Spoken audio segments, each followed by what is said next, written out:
बुलढाण्याच्या बावनगीर गावात देवीचे विसर्जन मिरवणुकीवरती अज्ञाताकडून दगडफेक। पहाटे 4 वाजता देवीचं विसर्जन। पोलिसांनी आरोपींवर कारवाई करण्याचं आश्वासन दिल्यानंतर विसर्जन। नाशिकमध्ये बेपत्ता तरुणाच्या घातपाताच्या संशयावरून स्थानिकांचा पोलीस ठाण्याबाहेर ठिय्या। जमावाला पांगवण्यासाठी पोलिसांचा लाठीचार्ज नंतर जमावाची पोलिसांवर दगडफेक। दिलीप खेडकरांच्या जामीन अर्जावर सोमवारी सुनावणी होणार। दिलीप खेडकरांचा रबाळे अपहरण प्रकरणामध्ये जामिनासाठी अर्ज।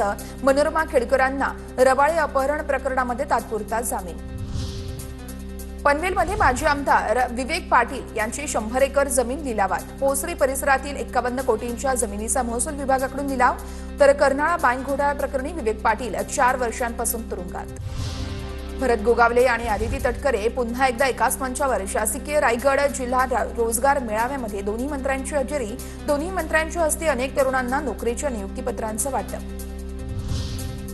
निलेश घायवळने पासपोर्ट बनवण्यासाठी दिलेल्या आधार कार्डमध्ये नावात बदल असल्याचं समोर। पासपोर्ट मिळवण्यासाठी जे आधार कार्ड दिलं त्यामध्ये घायवळ ऐवजी गायवळ असं नाव देण्यात आलं। निलेश घायवळचं आधार कार्ड TV9 मराठीच्या हाती।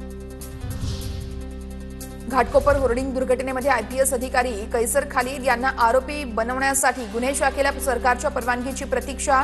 निवृत्त न्यायाधीश दिलीप भोसलेंच्या समितीकडून कैसर खालीद यांच्यावर ठपका।